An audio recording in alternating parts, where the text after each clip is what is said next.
Tonight's Shapeshifter is Jabu Mabuza. Jabu Mabuza has been absolutely instrumental in the last, publicly at least in the last 2 months, Jabu, of getting business and government to talk to each other like they haven't in a long time. But how far back do the roots of this sort of coming together go? Yeah, Bruce, good evening.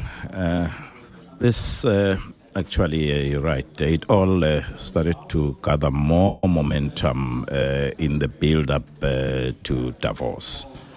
Minister Nene, as it is customary, convened through Brand SA business so that we can all be at one about the narrative and the messaging towards the end of November, beginning December. And then early in the new year, when we came back, Minister Goran and the presidency convened a meeting to prepare for Davos. At the end of that meeting, of course, we and Minister Goran addressed the media, and we spoke about the need to go, and notwithstanding the position we're coming from towards the end of last year, let's go out there and show a South Africa united face. And we did to Davos, as you... I saw you in Davos. I was disappointed by the South African showing in Davos, but in retrospect, I look at it and I wonder to myself whether or not it wasn't a good thing that nobody else was talking to us in Davos. We're at a live event, by the way. That's why there were applause in the background. Not because Jabu and I are wonderful, although I'd like to think that's why there were applause. But I looked at the South African gathering in Davos and I thought, nobody's talking to us. But it actually forced us to talk to each other more in Davos than perhaps would otherwise have happened. No, people did talk to us, but maybe there were more pressing news in the world, in Europe, ISIS, the refugees, Syria, and the whole world moving to the digital. There were other more pressing issues, and it is that very point that we need to start as South Africans, start to realize that we need to behave as if we're on our own and try and solve our own problems. What gives you, as Jabu Mabuza, the political capital to be able to have facilitated the conversation in the way you have facilitated it between business and government, who for a long time, the chasm between business and government has been growing for a while? You've got good credibility, courtesy of the job that you did at Sokho Sun and the turnaround that you've been part of with Sipho Maseko at Telkom, where you're chairman.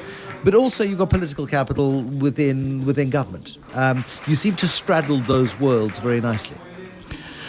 Bruce, I don't know whether to call it political capital. I think that's precisely perhaps that I don't have political capital, that I'm a business person, I'm a South African first and foremost, and I consider that my strength is really being able to manage relationships.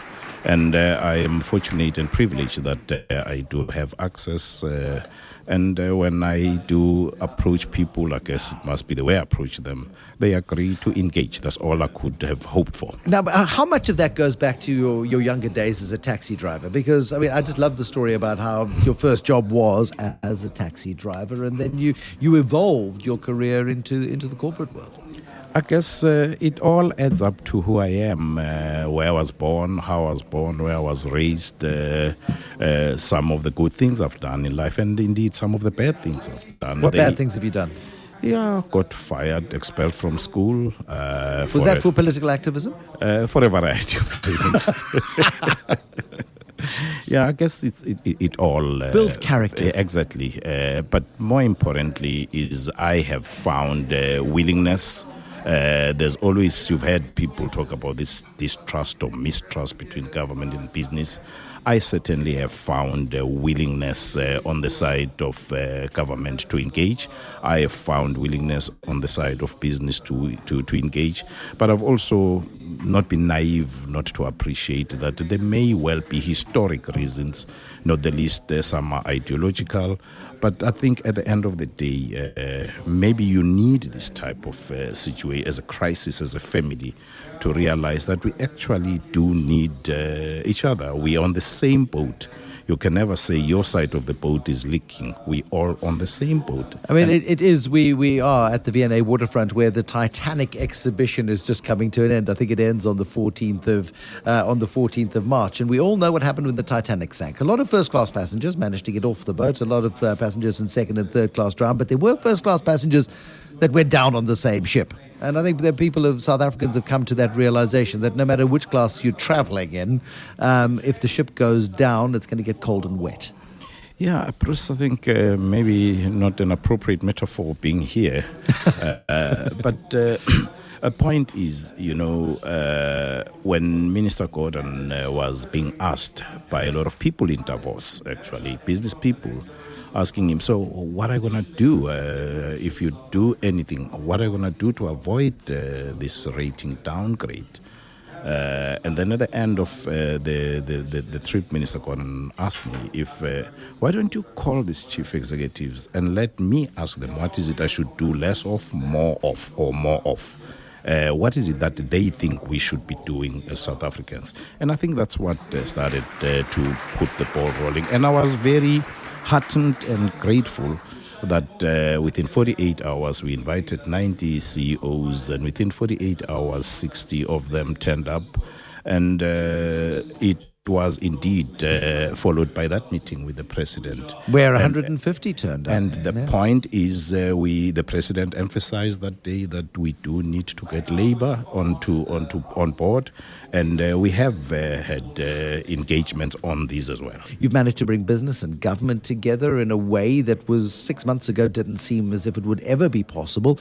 Yet the conversation is pointless without ensuring that labor gets a voice at the table. How are you dealing with that? We very much are aware that this does need business, government, labor, and civil society. But these three, first and foremost. This upfront, let me state, was in no way an endeavor to replace existing structures. It was also in no way a replacement of NEDLAC, where we will still have to go there and agree on all the things that go to the policy and the laws that we agree on. Yeah. But with that, we have engaged the labor. We have met some of the labor federations. We are in the process of having another meeting in the next week with the other federation. Now, how are those meetings happening? Because we've seen the very private public meetings. So there were lots of CEOs who went to go and see the finance minister. Then lots of CEOs came to Cape Town in the week before the State of the Nation address and met the president. How are those labour meetings working? Because surely everybody's got to be treating those labour meetings as seriously as they've been treating the business government ones. Yep. And these, first and foremost, were never meant to have labour as an afterthought. I have spoken to the president of COSATU before we came to Cape Town. I had spoken to the General Secretary and the President of NACTU before we came to Cape Town. I have spoken to Kos and Dennis George of FEDUSA before we go to Cape Town. We managed to coordinate diaries with the two labor federations.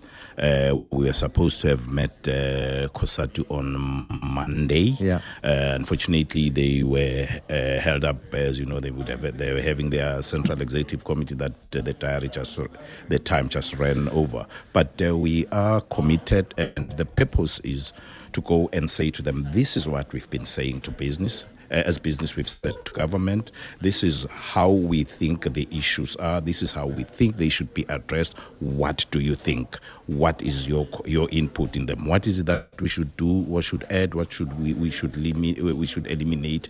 And what is it that you are going to do? Now, Clem Santa for years has been calling for an economic codessa, and then we had the call in Parliament just this last week for an economic codessa. And we then had the President saying, oh no, we can't have an economic codessa because the ANC is the majority party and it wouldn't work, ANC policy would dominate. But this feels like this is an economic codessa in the works, really. I think Bruce, there is nothing wrong in having bilateral engagements. not in lieu of multilateral engagements. Yeah. So these are build-ups. I think every opportunity we can get to agree, to identify and agree about what are the priorities, what trade-offs needs to be done, what pains are we all prepared to take. We need to encourage that. And this endeavor seeks to do that.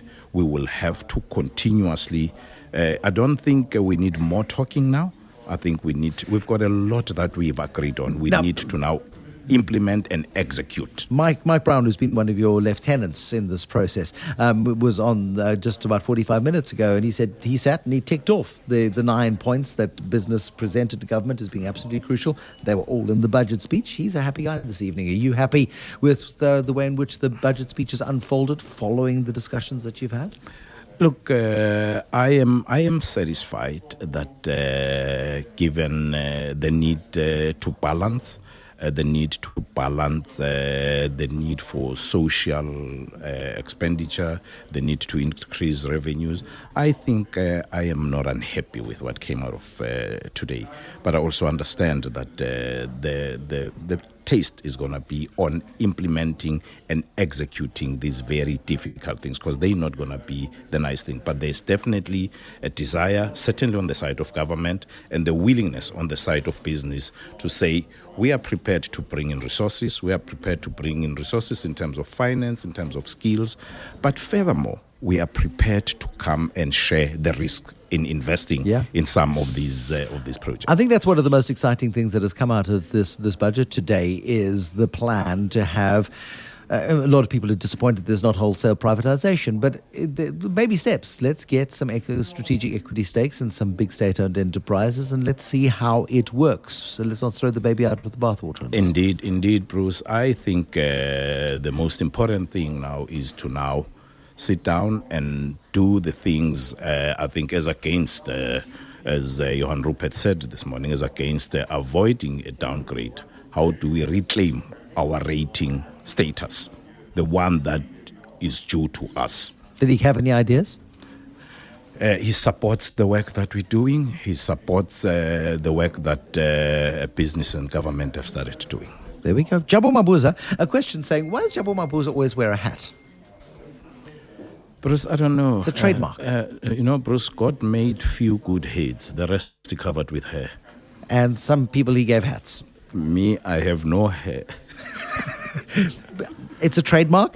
Jabu Mabuza always wearing a hat and a big smile on his face as well. Jabu Mabuza, enjoy your evening, and thank you so much for giving us your time this evening on The Money Show. Our shapeshifter, Jabu Mabuza, the president of Business Unity South Africa.